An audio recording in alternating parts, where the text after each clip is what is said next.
This is definitely my jam. It's been a lot of fun here today, and I'm joined now by Olivier Le Peuch.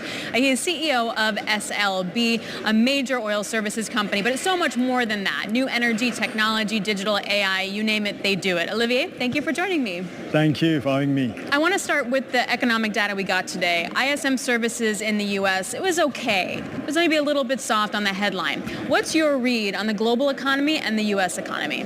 I think the global economy, considering the number of conflict and uncertainty on China, is actually doing okay.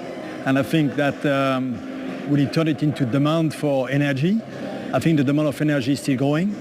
The oil in particular, liquid demand, I think has been tracking fairly well to the GDP growth for the last 40 years, and I believe this is still happening. So the US economy, I believe that there was a lot of fear of recession, a lot of fear of soft landing. I believe that what we see today happening, and many indicators in the US prove that this economy has a lot of resilience and will certainly have a nice soft landing that will keep the economy growing and success. All right, so maybe a pretty solid economy, like steady as she goes. Steady as she goes has been M&A in the oil space here in the US. Does M&A here for oil guys mean less business for you or less pricing power going forward? No, I think it is not a surprise that this industry is consolidating. I think the consolidation brings scale, efficiency, and access to tier one resources that are in scarce access.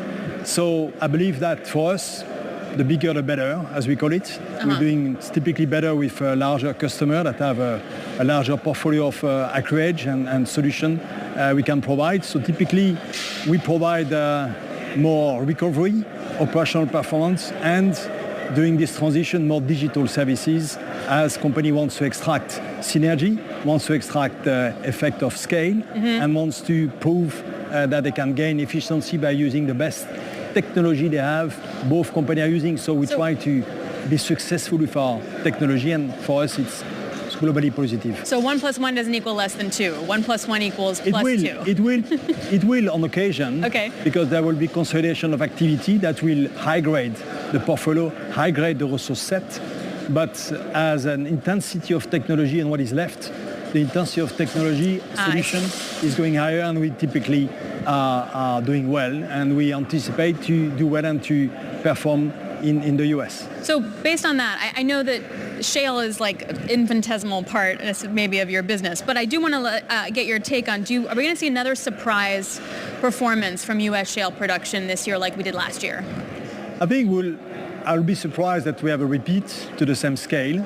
However, I think we should not discard the progress we are seeing in efficiency, in performance of technology, and we are part of it. We provide performance breakthrough to our customers on well construction, on other aspects, and customer benefit, and drill faster, drill better wells, and complete and lift their oil production in a better way. Now, there are technical limits to this. There are geology that are constrained, and hence the trend that we are seeing in M&A that is trying to make the best out of the existing resource set and combine. But for us, it's not as small. I think the North America still represents 20% of our total business. We still have a very large fit-for-basin presence in the US, and we are very successful with our technology in the US these days. Well, not infinitesimal, but compared to your offshore, I mean, you're a real giant in the offshore landscape. What is your confidence in the offshore recovery that we've seen? Like, how long is your visibility into that sustainability? As we keep referring to this cycle as characteristics of breadth, resilience, and duration, I think the offshore attributes that plays the most is duration. We believe that by definition, offshore is long cycle, particularly in deep water environment.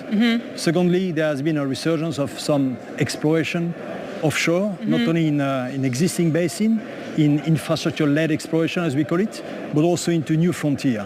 So this is adding a pipeline of FID that will prolong the cycle beyond what we can see today. So today, if you look at the numbers, we anticipate that the global offshore will see about $100 billion of FID per each 24 and 25, this year and next year, as a size of FID that are in the pipeline in shallow or deep water environment. And this, we believe, will be extended beyond because there is quite a large activity on exploration and appraisal in some province, in a new province like Namibia, like Suriname, like the Equatorial Margin in Brazil. When you say extended? Extended meaning... Like 2018 to 2028, 2029? Yeah, much later into this decade that we could have anticipated maybe 2 or 3 years ago. And of course, FID is final investment decision where people start to really, companies really put money to work. One company or country that's putting less money to work maybe is Saudi Aramco. Saudi Arabia and Saudi Aramco were not going to develop 13 million barrels of oil a day. You shrug because it wasn't a big deal, right? But when you look at your share price, the stock fell 7% and it hasn't truly recovered since that day. What are people getting wrong about the scenario? I think we have been very clear on the market on the consequence of this decision. The consequence of the decision for us is immaterial in our potential to continue to grow in Middle East. Middle East is at a record high level of investment combined with the oil capacity expansion in Saudi, but in other countries, UAE, Kuwait, and development of Iraq or Libya, further expansion. Secondly, in the entire Middle East region, gas is becoming a critical strategic priority. And both conventional gas, like Qatar is developing for LNG export, or unconventional and conventional gas for local consumption or for replacement of oil production. Well, if Saudi Aramco, though, stays conservative, does it start to bite in 2025, 2026? No, I don't think they are conservative. I was there for a week, 3 weeks ago, and the activity is as high as we has ever been and I've ever seen in the Middle East and particularly in Saudi. It's stretched, it's very, very strong. It's at record high land activity, record high offshore activity. This extension that was supposed to happen is at the moment suspended, delayed, could come back, as it could provide another 1 million barrel addition from offshore. We happen to be very well exposed and very long on onshore exposure because of our integrated contract. We happen to be also extremely well exposed to gas in Saudi. So for us, is minimum or immaterial impact for this year for sure and for the foreseeable future. We see growth this year, very significant growth in all or almost all the countries in the Middle East. We anticipate this activity momentum to continue into next year, and this change of 2 projects that have been postponed, that has been cancelled, that do not represent more than 1% of the total upstream spend per year, is not changing our strategy, is not changing the game, is not changing what is the largest and biggest investment cycle in Middle East. And that is very good perspective to keep in that when we hear these headlines that they cross. So just to wrap up, speaking of Saudi Arabia, we just saw OPEC Plus continue the extension of their cuts. Is 80 a floor, a top? How do you see the oil market? Where's the band? The band has been, I think, OPEC has been willing to set the floor at 80 or more. The oil price has stayed between 75 and 85.